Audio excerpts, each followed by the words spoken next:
You're listening to the Options Insider Radio Network, the home of the Options Podcast. For more quality options programs, visit theoptionsinsider.com or search for Options Insider Radio Network in your podcast provider of choice. Listeners can also access all of our programming through our mobile app available in the iTunes and Google Play stores. Select programs are also available via live stream at mixlr.com/options-insider.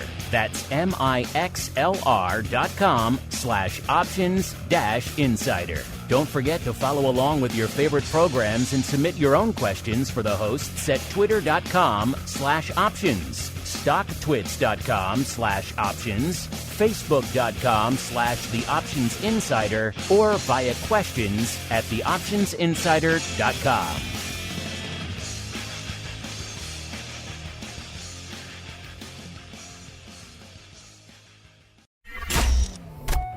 Bitcoin, Ether, Solana, Doge, and more. Cryptocurrencies and digital assets are taking the financial world by storm. This exploding market provides everything a savvy trader needs: volatility, volume, and liquidity, provided you know how to find it. That's where we come in.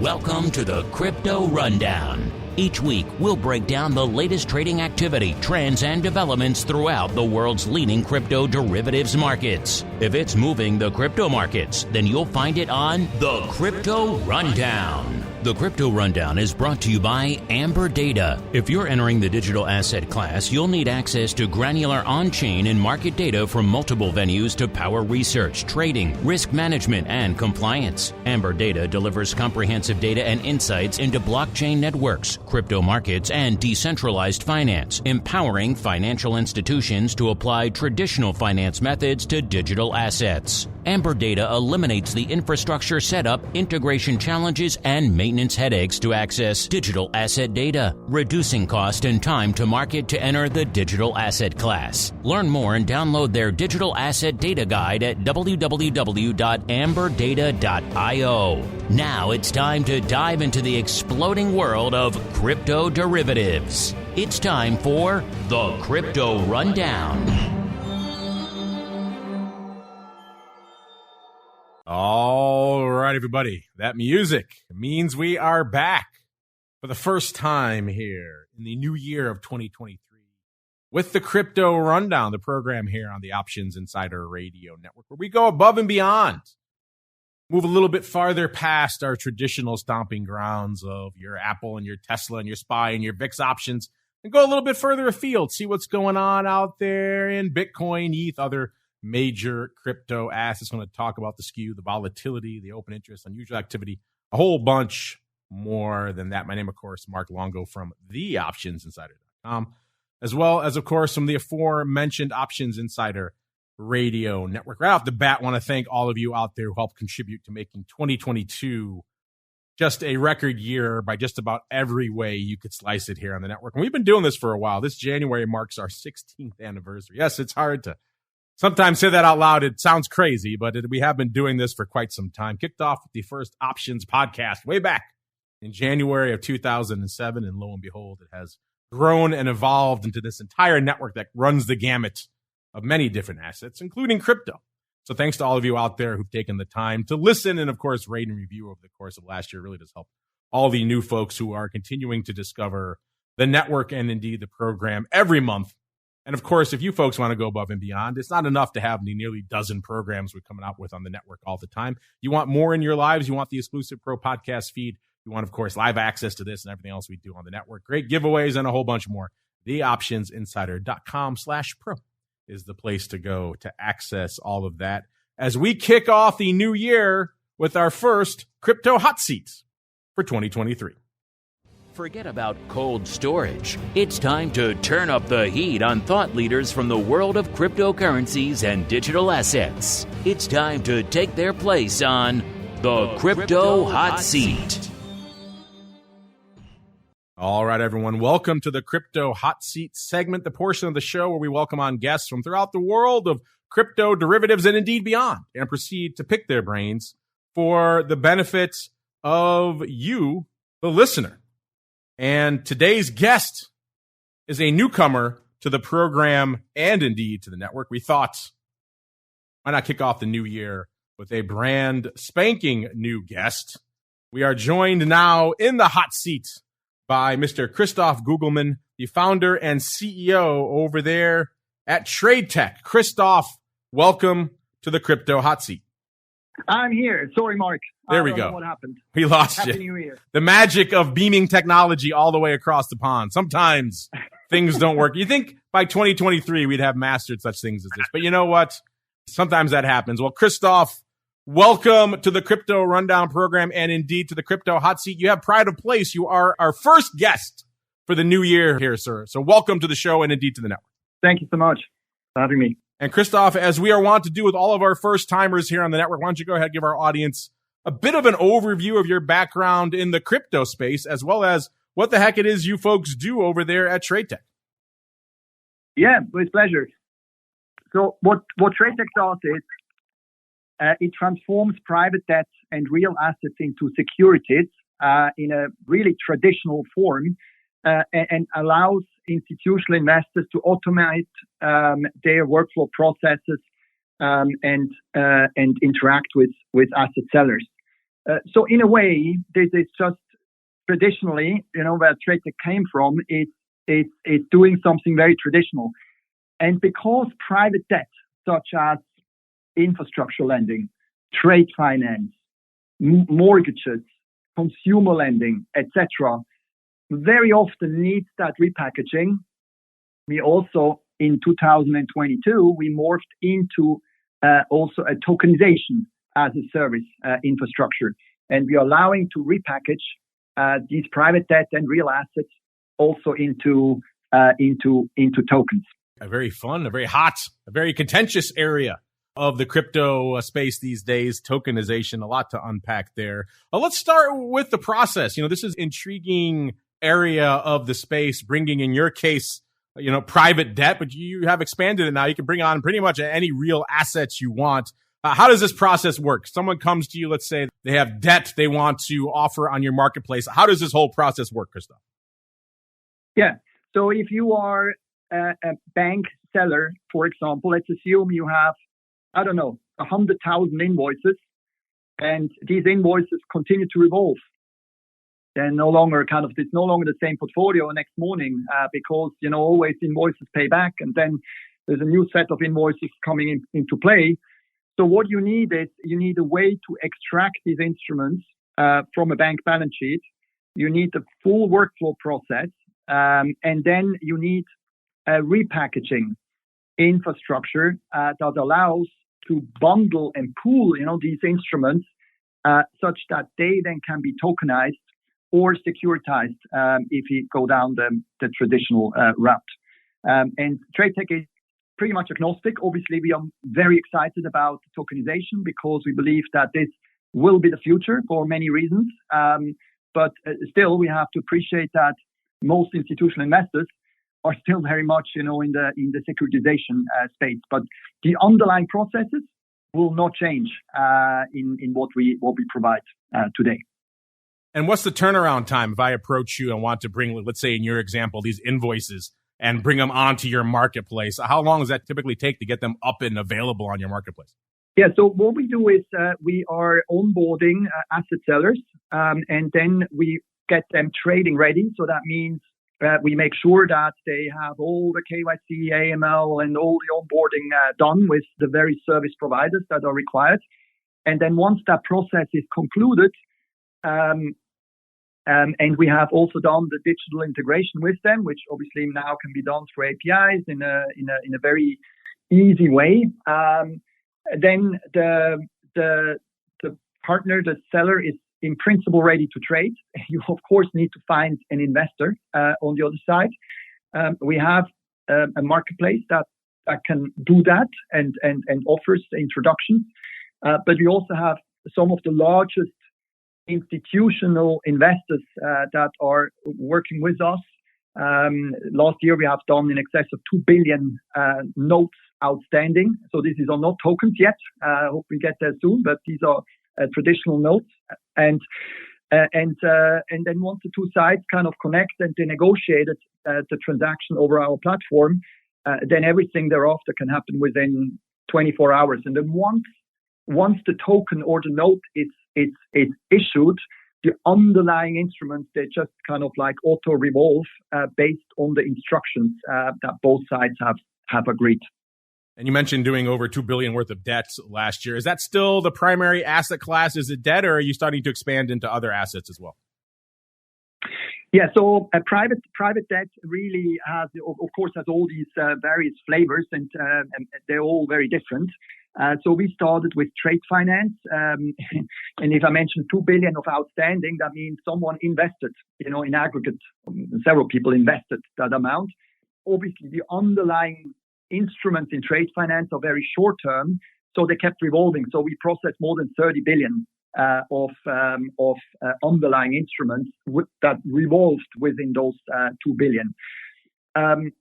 But then we have already done some infrastructure financing. We have done also direct lending transactions, and we are really now focusing on providing a holistic private debt infrastructure. We have done also natural resources. So we repackage natural resources directly.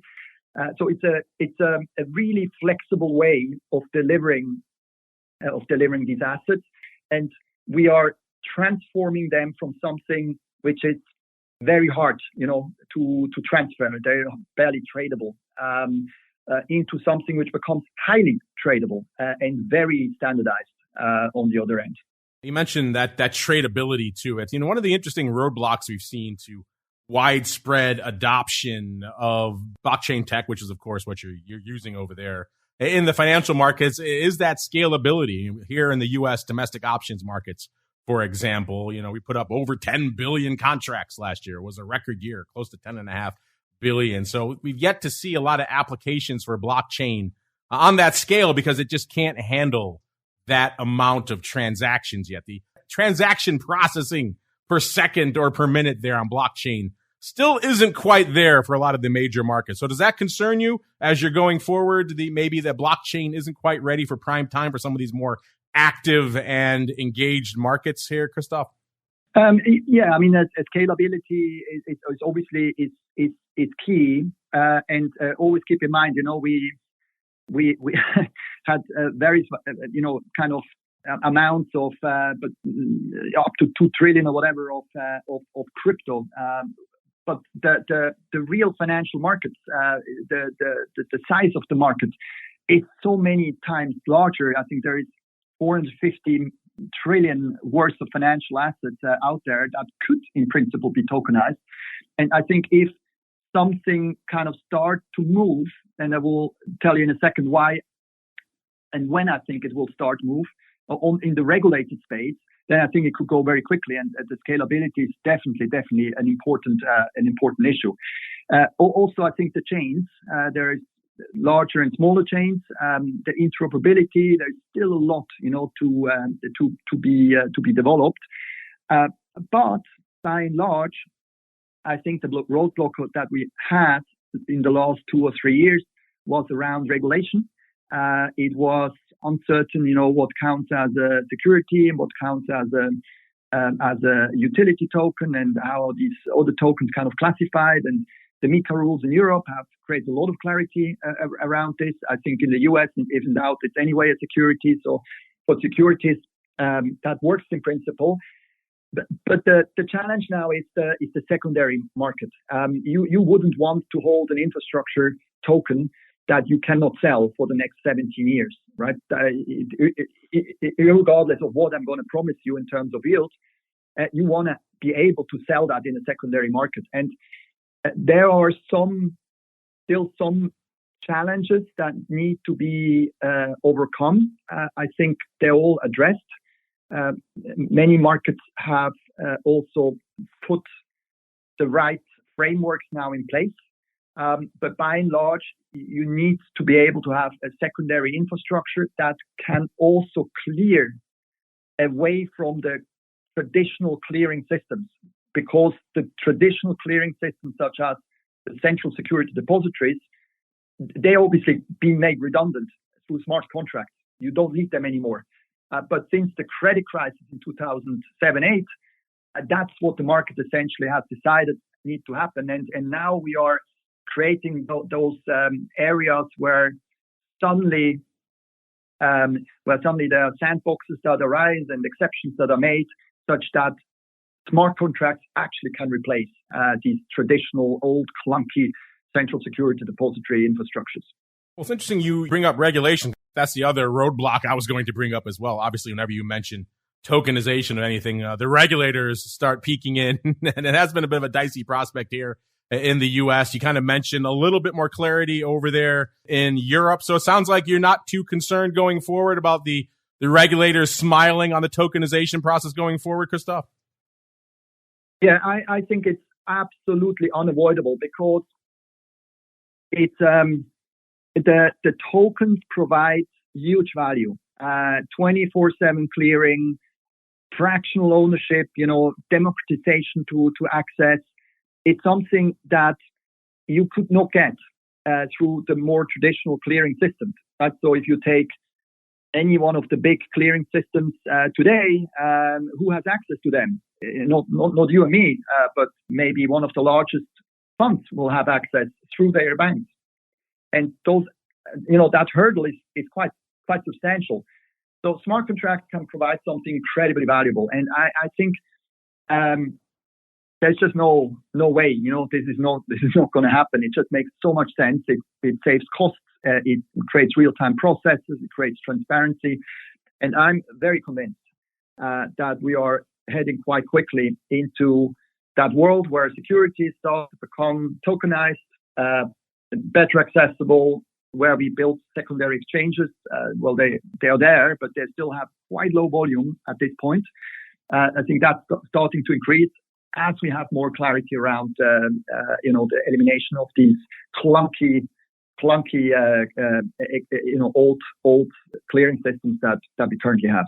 I like your optimism, Christoph. I hope you're correct. I hope you are correct. I'm cheering for you here. Me too. But other obstacles that have kind of popped up recently, very recently, of course, obviously you guys over there at Tradeteq are trying to get a lot of institutional clients to come on board and utilize your marketplace and offer their trade finance and their debt as products on your marketplace, and kind of embracing this underpinning crypto technology, aka blockchain, to power this going forward. But of course, post FTX, we've seen a lot of people recoil a little bit from anything crypto related, including the technology. I'm curious, from your perspective in the last couple of months, what kind of feedback have you been seeing? Are you seeing maybe institutional customers, are they a little bit more reticent to adopt this technology in the wake of the fiasco that has been FTX, Christoph? Yeah, absolutely. And every new innovation has to go through different phases. And I think it wasn't different, in anything else. Human mankind has invented things blow up. But I think you're absolutely correct. So the security tokens, the regulated security tokens, is a security. It's just delivered in a different form. But it doesn't quite attract yet the pure crypto investors that obviously were used to fantastic returns that haven't really proven always right, particularly in recent days. And then on the other hand side, you have the more traditional investors, and they're not quite, kind of ready to experiment with different clearing systems. So this, I think, is the challenge. But I think it's unavoidable.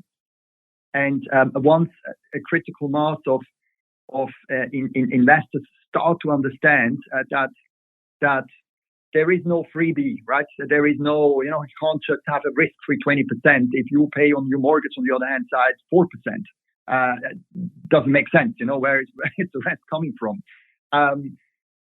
So as kind of like the market, I think, gets used to more realistic returns and maybe less speculation, or also start to understand the risk with the speculation, I think that more people will come in and they're going to actually be happy with maybe 8%, 10%, in an infrastructure project, delivered in a token. And I'm quite sure, 2023 could be the year where we see much more happening in this space. Obviously, you're clearly focused right now on bringing those institutional investors and asset owners onto your platform going forward. But we obviously have a lot of active retail in our audience as well. Is the plan going forward to maybe expand the platform so that some point down the road you have enough liquid products available there so even our active retail listeners can come in and sign up and maybe make an account at Tradeteq, and maybe they want to buy a token on some corporate debt? Is that going to be the plan as well, to expand it to all comers there, Christoph? Yeah, absolutely. Look, we have last year, we have made a test balloon with a kind of like a token that is called Tradeteq token. And that is issued under a prospectus in Europe, retail prospectus. So anyone who wants, kind of invest $100 upwards can participate in a diversified and insured trade finance portfolio. That is the first, that hasn't really been available. So far, you have to come with 5 million, 10 million as an institutional investor. It's actually, we have already done that. I think the one challenge I would mention to this is because it's more regulated, and in absence of having these large secondary trading venues where you already have, I don't know, hundreds of thousands or whatever different investment opportunities. If for every single opportunity you have to go through an onboarding, which costs you $40, $50, then it's quite a challenge, to invest in, spend $50 to invest in $100, where you're not going to make more than maybe 5 to 10% of return. So I think that's still a bit the bottleneck, but I think we're getting there. The US exchanges, they slowly grow. There's a lot of exciting stuff coming on there, and I'm pretty convinced. We'll see exchanges with a few hundred different investment opportunities. You onboard once, and then you can purchase as much as you want. Yeah, and Christoph, I like your optimism. It sounds like a fun future. I like it. Well, Christoph, I appreciate you joining us here for our inaugural Crypto Hot Seat segment for the new year of 2023. Before we go, you kind of just laid out a very optimistic roadmap and a very optimistic future. I hope it all comes to pass. But if you want to leave our audience with any hints, any teases of what they can expect coming down the pike from you and the team over there at Tradeteq, now is the time, sir. The floor is yours. Oh, thank you so much. Yeah, look, I think what's going to happen is we have focused a lot for European investors. The next stop for us will be to do the same thing for US investors. Issuance out of Delaware will also make sure that it will be tradable on a secondary exchange. So that is really what 2023 will have in store from Tradeteq. There we go. And if folks want to learn more about everything you're talking about here, Christoph, where should they go? What should they do? You could always have a look at our website. So it's www.tradeteq with a Q in the end, .com. And if you want to see as well what we have done in Europe, there is a webpage called xdctech.com, and it shows you all the prospectuses, white papers, etc. of this retail token that we issued last end of last year. So it gives a wealth of information and describes exactly how we do it. There you go. Learn more over there at Tradeteq, TradeTeq.com. As now it's time for us to keep on rolling into our first Bitcoin breakdown for the new year. It's time to explore the latest trending activity, trends, and developments across the world's leading crypto market. It's time for the Bitcoin Breakdown.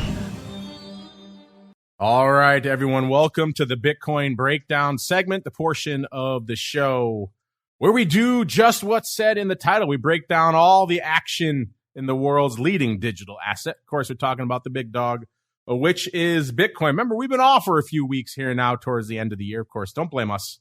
Blame the holidays over there, conspiring against the crypto rundown all the time. It's a Monday show, listeners. Sometimes it feels the ire of the holidays the most. So we've been off for a few weeks here, but Bitcoin coming into Showtime, giving you maybe a little bit of an early New Year's present here, a little bit loftier than it was on our last show, which was on December 12th. That time, Bitcoin was just a hair above 17,025 to be precise. Coming in to start of today's show, 17,322, so almost exactly 300 handles north of where it was this time a few weeks ago. Of course, in the intervening period since our last show, we did see a little bit of a run in Bitcoin. It actually got as high as 18,227. That was back just a couple of days after our last show on December 14th.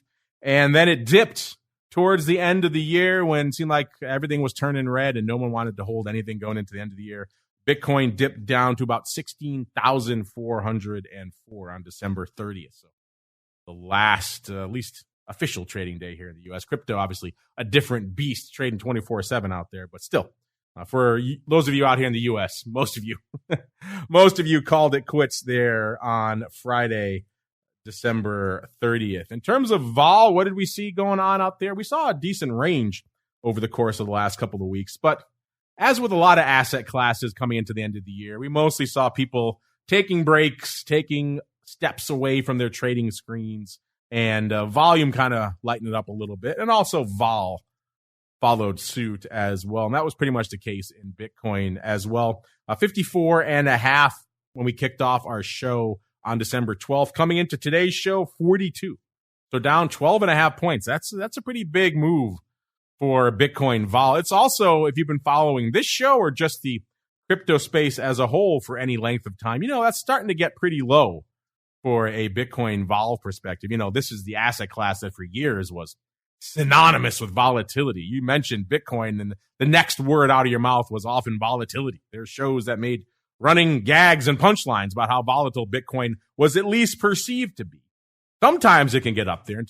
Usually it's not quite that high, but still frothy. A lot frothier than most of our other asset classes we talk about here on the network outside of, let's say nat gas and lumbers. By the way, if you want to break down for what were the most active, the most volatile, the biggest movers and shakers across all the asset classes, not just crypto, check out our end of year TWIFO episode where we broke down all the assets and, of course, did an interesting deep dive into correlation for Bitcoin amongst the major assets. Is Bitcoin digital gold? How does it stack up against the equities? We kind of debunked some myths over there, which is kind of fun because we didn't get a chance to do a big end of year crypto rundown show. So we kind of squeezed it in over there on the TWIFO program. So make sure you check out our end of year surprises and fun top trends and trades episode from the end of year for TWIFO. Because we do spend a lot of time talking about crypto there. That said, we'll see if we can squeeze in our schedule the next couple of weeks. So you can squeeze in a kind of best of or look back at 2022 episode for you folks as well, because you deserve one here on the crypto rundown as well. Skew wise, what's going on with the skew? It's kind of gone the way of the dodo. On our last show, it was still hanging out somewhat negative, about a -4, not quite that negative, not a -25 or anything like that. -4, just slightly negative. And coming into start of today's show, it's almost flat. It's about a -0.7. So a lot of that bid, that premium to the puts has kind of evaporated, which shows you, at least for now, crypto markets, they're kind of hanging out at a bit of an equilibrium. They don't really have a big bias in one direction or the other. Now you start moving farther down the term structure, that's going to change a little bit. But we're looking at kind of the average 30 to 20 delta skew across the board there on Deribit. That kind of shakes out as flat right now. Now remember, one of the big questions we had coming into the end of the year, because we saw this last year on ETH and in Bitcoin, we saw a huge amount of OI roll off the board with December expiration. Kind of wondering if we're going to see the same thing this year and what ramifications that would have if we did. And the answer to the first part of that is yes, we saw a lot of OI roll off the board with December expiration. In fact, right now over there on Deribit, Bitcoin has always kind of hung out right around 2-to-1 calls over puts. Right now, it's almost exactly 2-to-1. It's 121,000 calls open. That's down 48,000. That's getting pretty light on Deribit. And the puts, exactly 60,000 open. That's down 32,000. So we're still pretty much at exactly 2-to-1. It is fascinating, but a lot of OI coming off the board there with December. Where did that OI come off the board? Let's find out. Let's look at the top open interest positions, the size positions that are open right now in Bitcoin options. Let's break down the top 5 of them right now. You'll see a little bit of evolution here as well. Number 5 in our top 5, we have the 21,000 strike. That's a newcomer. Haven't had that one in our top 5 in a bit.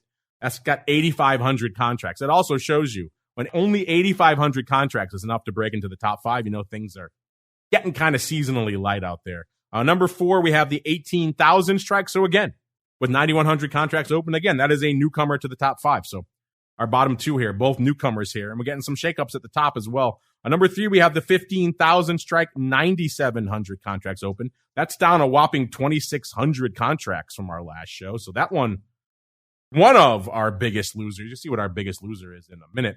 Number 2, we have the 20,000 strike. That was number 1 for us for a long time. That's down to number 2 now with 10,800 contracts open. That's lost about 1,500 contracts since our last show. So a fair chunk, but not wiped off the board. It has actually been supplanted ever so briefly, ever so meagerly by the 17,000 strike. That has 10,900 contracts open. So a whopping 100 more open there. That one only lost 500 contracts since our last show, hence its ability to kind of slide up one notch above the 20,000 strikes. That's our top 5 now. Interesting bit of shakeup over there. I said we're hanging out at right about a 17,300 right now. So nice to see the at-the-money strike actually topping the list of open positions. We don't traditionally see that in crypto. We traditionally see a lot of, shall we say, outlandish stuff. And we also saw that in Bitcoin as well last time. Now a little bit of a shakeup. Most of these strikes are pretty close to the at the money. The one that was knocked out of the top 5, one of our big positions for quite a long time, kind of got cut down to size now. Got cut pretty much in half. Was the 30,000 strike. Notice you don't see that anywhere anymore. That was one of our most sizable and also most outlandish positions that was still a regular participant in our top 5 out there. That had nearly 14,000 contracts open as of our last show, 13,600. Well, no more. I got cut pretty much in half, down to 6,200. So I think we're going to see that theme across the board here. A lot of the, shall we say, optimistic, outlandish, call it what you will, far out of the money upside paper going the way of the dodo with December. And then folks, for a variety of reasons that are probably obvious to you, not exactly in a hurry to go out and reopen it yet. So 30,000 strike going the way of the dodo here. But now we got 17,000, 15,000, 18,000, 20,000, some strikes we can sink our teeth into here. It'll be interesting to see how these positions move and evolve as the year goes on. Right now, in terms of since our last show, what was the most active day we saw? And again, end of December, beginning of January, not exactly usually your most active periods on the calendar from a volume perspective. And that was the case now. The most active day we saw was actually January 6th, an inauspicious day here in the U.S. and a 2-year anniversary here. 31,600 contracts going up then. It's decent. It's actually busier than our last day we had, which was December 9th. That had 27,000 contracts. But you go back just even to November, you had 58,000 contracts, 113,000 contracts on that ignominious show we did on November 8th, right when all that FTX madness was breaking. And then, of course, even back to October, we were regularly doing 50 to 60,000 contracts. So 31,000 is not nothing, but it's also not something to really write home about. Speaking of writing home about things, you know, something we haven't been able to do for a while, if you've been listening to our TWIFO program, you know this is the case. We haven't really been able to really sing the praises or really even sink our teeth into it to any sizable degree of the paper going on out there on the CME crypto front. You know, they've been trying. They've been adding new products, trying to get more bite-sized stuff available for you folks out there. And for whatever reason, it hasn't really been resonating. You can go see this for yourselves, cmegroup.com/TWIFO, TWIFO. That's the place to go. And once you're there, just select the cryptocurrency tab from the drop downs, and you will see all that fun awaiting for you over there, such as it is right now. There were quite a few times where we saw a lot of action going up in the micro products. Certainly in the futures, they were always pretty active. And again, in the options, the big Bitcoin options started to percolate towards the end of last year. Remember, this is a product that has struggled to gain any traction for years, ever since it was listed. And part of the reason is the margin. Part of the reason is it's just an unwieldy contract. It's a 5x multiple contracts, and most people and most funds, it's just out of their range, so they don't want to touch it. So it took a while for it to grow, but towards the end of this year, it seemed like it actually got a little bit of traction. In fact, the last trading week, last week, they put up nearly 2,000 contracts. That's a pretty active week. So intriguing stuff out there. We're actually starting to see some spreads and other things like that, which is always fun. This week, obviously, starting of the week, so not a ton of paper on the tape, but still 300 contracts already just today. So There was a time not too long ago, and that was more than we would see for a couple of weeks out here. Add them all together, you wouldn't get 300 contracts. So seeing 300 contracts going up already today, including looks like 121 of the Jan 18,000 calls. Intriguing. That's actually a pretty sizable print. Looks like maybe we have a bit of a straddle going up as well. 40 times the 17,500 straddle. 40 times. So intriguing. A little bit of paper flowing in there for the beginning of this week here out there. So maybe we'll see a little bit of action out there on the big Bitcoin front. Unfortunately, not seeing the same level of interest in the micro products. You know, the products CME launched to try to get you folks, the retail folks, trading on their platform. 59 contracts last week and a whopping 46 so far today. It's looking a little bit better today, obviously, but still, again, going back to margins, one of the most frequent complaints we hear about these. Still not lighting the world on fire. Let's see what's lighting the world on fire out there in Bitto land, though, listeners, because this is a product a lot of you know and love, very near and dear to your hearts. For many of you, it's your surrogate for the crypto market in your securities account. This is the way a lot of you trade crypto and indeed options on crypto right now, because it is one of the most liquid crypto denominated names out there from an options perspective, certainly for US listeners. We were talking about Mara today on the option block. That name kind of popping up, that one and Riot back on the radar. It seems like some flashbacks to 2021 there. Those were two that were very popular in the meme stock era. But outside of those, and those are of course pre-Bitto as well, not that Bitto exists, the use case for a lot of options traders and investors as a whole as a proxy for Bitcoin is less if you can go out and buy Bitto directly. So Bitto, as of the start of the show, 1140, I was up about 40 cents. It's like it's given some of that back now. It's down to about 1088. So some of that upside, it's given up a little bit as the markets seem like they're actually, oh, wow, the broad major equity markets starting to turn red on the day. They were up 1.5% in the S&P. The Dow was up as well. Dow is now negative on the day. NASDAQ was up 2%. It's only up 0.8, actually 0.75% now. S&P is flirting with unched. Wow. So they are coming for it, hence this turn in Bitto. Bitto and obviously all the crypto space highly correlated to the major equity markets if you haven't figured that out yet. If you want to see exactly how much, go check out our TWIFO program from the end of the year last year. We break down all the cross-asset correlation. Fun stuff. Maybe we'll see if I can run those numbers for you here on the show as well to give you a sense of what's going on. Speaking of what's going on, let's see what the top positions are out here in Bitto options right now. I mentioned on our last show was the 10 strike. Everyone was fascinated and fixated on the 10 strike. The D's 10s were the sizable position. Those have obviously gone the way of the dodo now. So let's go a top 5 out here. In Bitto positions, number 5, we have about 13,000 of the March 9 puts, followed by number 4, 15,000 of the June 5 puts. Intriguing. Bitto at 5 by June, listeners. Interesting. You know, maybe we're just forgetting 10. Maybe 10's already in the rearview mirror. We're going down to 5 here. Number 3, 17,000 of the Jan 9 puts. Number 2, here we go. This is what I expected. 34,000 of the Jan 10 puts. And the number 1 size position in Bitto options right now, we have the June expiring on the 30th. So not the traditional monthlies. These are in the weeklies. The end of month 8 puts, 64,000 of those. Interesting. Are you here for a little bit of a downside in Bitcoin and indeed crypto? Are you believing what a lot of the pundits are saying, that we're going to see a broad sell-off in the markets? S&P just turned red after a big rally day here.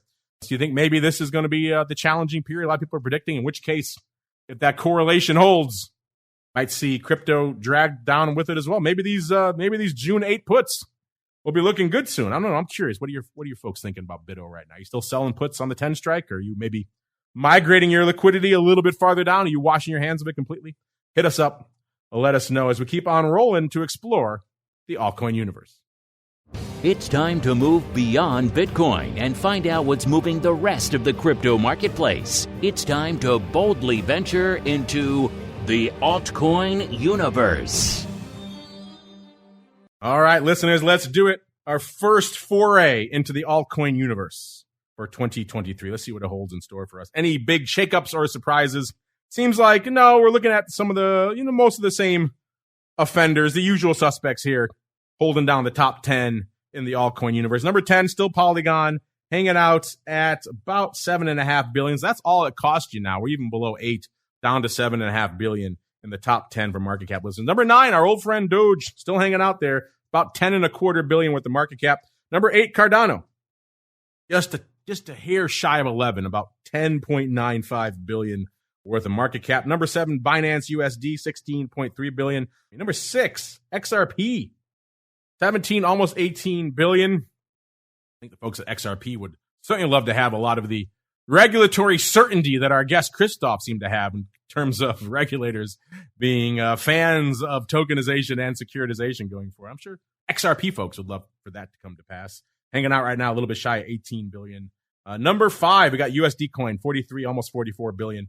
Number 4, BNB, 44.5 billion. Then we jump up again to number 3, it's Tether, 66.2 billion. Number 2, it's ETH, 163 billion. And number 1 right now, Bitcoin, 333 billion worth of market cap. Let's get on out to the number 2 in market cap.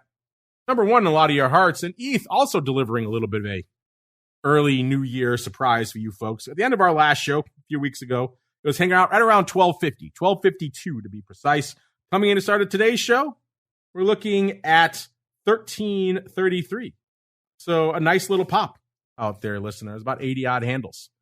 So a little bit of an early New Year's gift for all you ETH lovers out there. In terms of range, the low came on the same day for Bitcoin, a couple of days later. The low came on Monday, December 19th. So the week after our last show, that was about 1162 right there. So plumbing some depths there.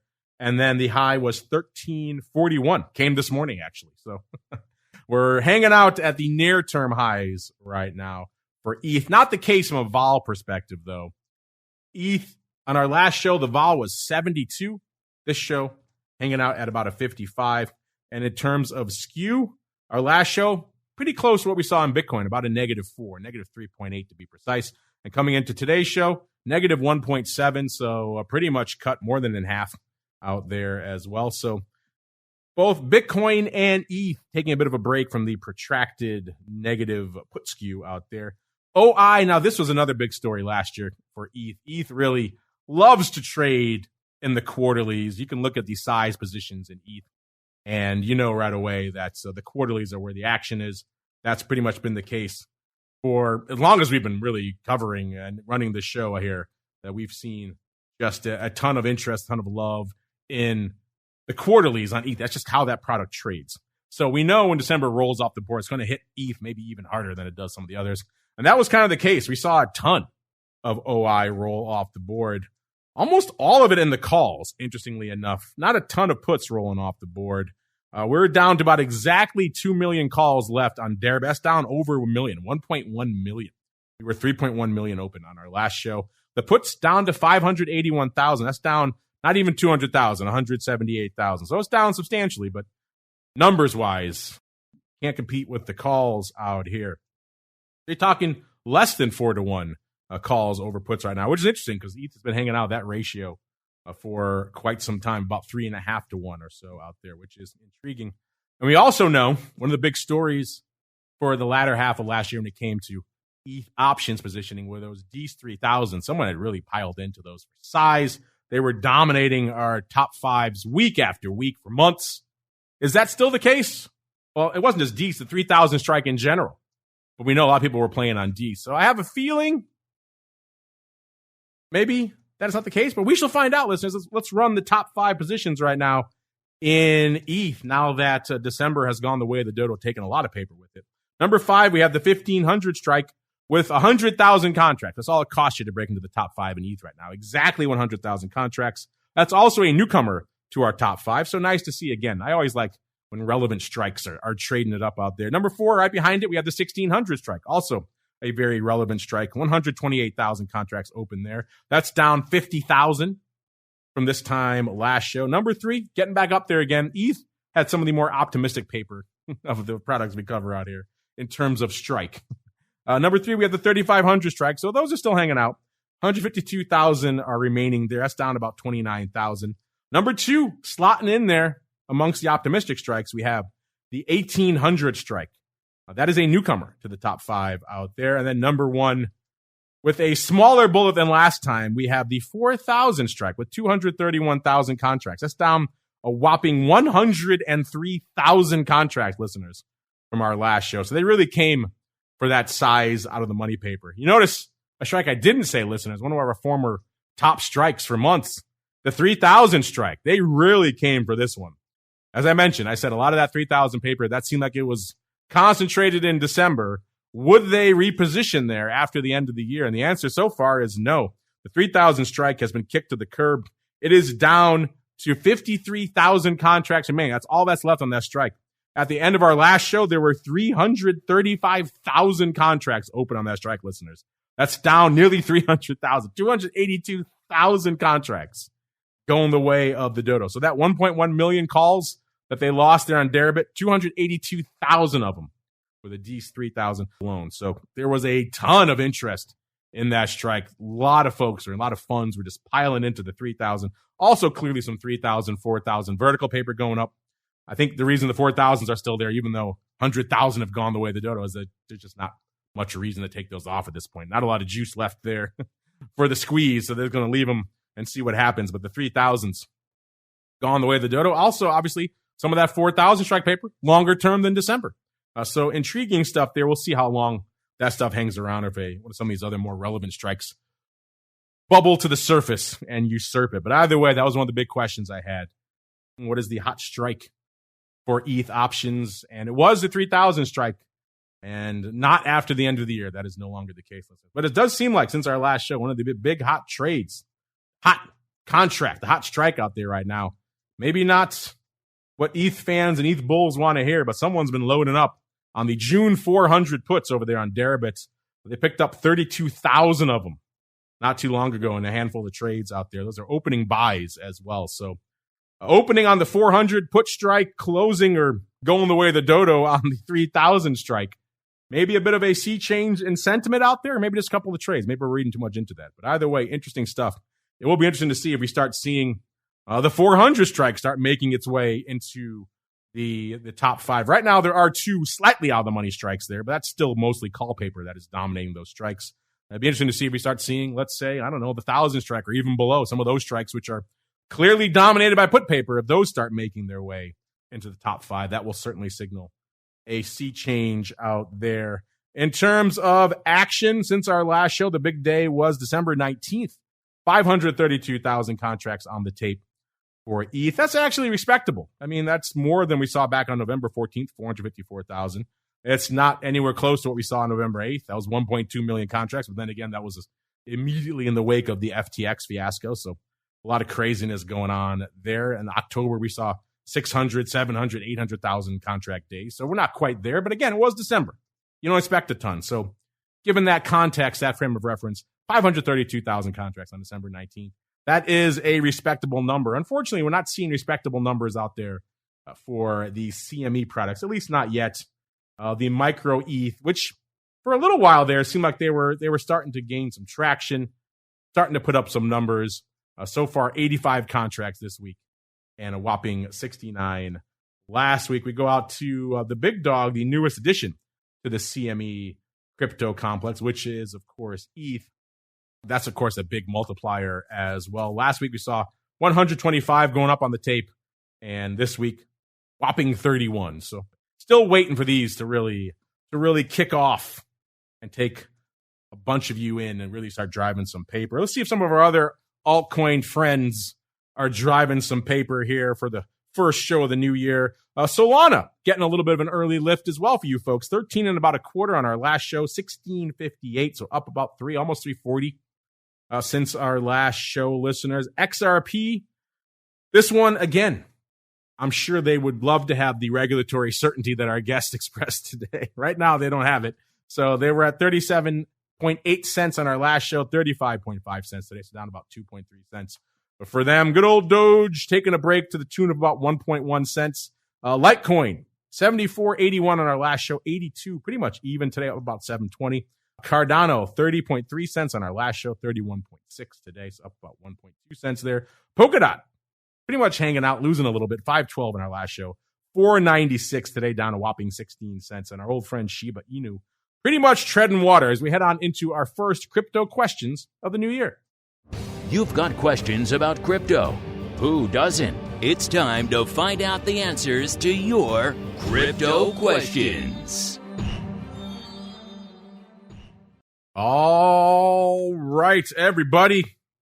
It's that time of the year, listeners. It's beginning of the year. It's a time when we ask our annual sentiment polls. See how you folks are feeling on a wide variety of different market sectors. And this year, we're asking you quite simply, if you had to buy a 10% out-of-the-money call expiring at the end of the year on one of these following products/markets, which one would you choose? Gave you 4 choices. The S&P, SPX, so pretty much your broad equities, or your Bitcoin, kind of our surrogate for crypto there, WTI, so your commodities there, or VIX, volatility itself. This has been a hotly contentious one, listeners. We're coming into the final hour of the poll now, so we still have a little bit of time left. You folks listening live can still vote. You folks listening after the fact on the podcast, that will be too late. The poll will be expired by then. That's why you got to follow us over there at Options if you aren't doing so already. A lot of great content coming out there every day, including fun questions and polls that you folks can play along on. You never know. Maybe you win some fun prizes playing along with our questions. Right now, the winner in our 10% out of the money call contest is the broad equities, S&P, so your SPYs, your SPX, 42.7% of you choosing that. Then we have a tie for number 2, 24.7% each for WTI, so crude oil, and also VIX, so volatility itself. Interesting how much those two are moving in lockstep. Bringing up the rear, maybe this will be disconcerting to some of our crypto listeners, but Bitcoin, only 7.9%, which is intriguing because this asset has been extremely beaten up, more so than any of these other asset classes here on the year. So you can maybe argue it could easily do a 10% retracement pretty easily. But no love for it, only 7.9% out there. Do you agree, disagree? Make your voice heard over there at Options, listeners. This poll, like I said, will be expired, but there'll be other fun ones up there for you folks to play along with until our next show.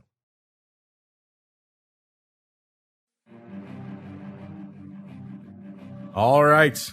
That is going to do it for our inaugural crypto rundown for the year. Listeners, I want to thank our guest, Christoph Gugelmann from Tradeteq. Check them out if you want to learn more about all the developments they have going on their platform. It's Tradeteq, TEQ.com. And of course, you know where to go to kick the tires and light the fires on all the analytics we're talking about here on the show today. None other than Genesis Volatility, gvol.io, the place to go to kick the tires and light the fires. You can also follow them now under their new name of Amber Data, AMBERDATA. Make sure you guys have all new links to access that fun stuff going forward. But great analytics for you folks to sink your teeth into. All this stuff we touched on here and a whole bunch more, really just scratching the surface. Again, I want to thank all of you out there for helping to make 2022 such a record year. We're looking forward to another great year in 2023 and more great episodes of the Crypto Rundown. Stay safe out there, everybody. The Crypto Rundown is brought to you by Amber Data. If you're entering the digital asset class, you'll need access to granular on-chain and market data from multiple venues to power research, trading, risk management, and compliance. Amber Data delivers comprehensive data and insights into blockchain networks, crypto markets, and decentralized finance, empowering financial institutions to apply traditional finance methods to digital assets. Amber Data eliminates the infrastructure setup, integration challenges, and maintenance headaches to access digital asset data, reducing cost and time to market to enter the digital asset class. Learn more and download their digital asset data guide at www.amberdata.io.